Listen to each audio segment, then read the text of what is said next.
okay? અરે okay એકદમ fit. What would you like to eat?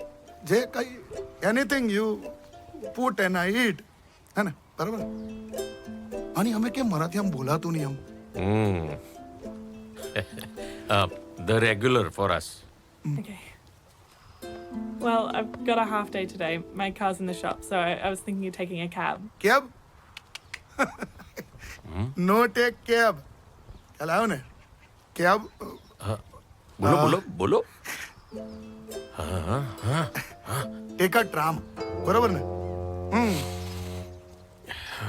એક તો safe, free, easy and save money. You book tram, હા? Book and then go. Huh? Yeah. The usual, right? Okay. આ શું કર્યું તમે? હા, મેચ્યોરિટી બતાવી. કંકોડાની મેચ્યોરિટી બતાવી. કેમ? આ એમ કહેવા માંગતી હતી કે તમે એને એના ઘરે મૂકવા જાઓ. તા કેમ આ ટ્રામનો રૂટ બદલાઈ ગયો?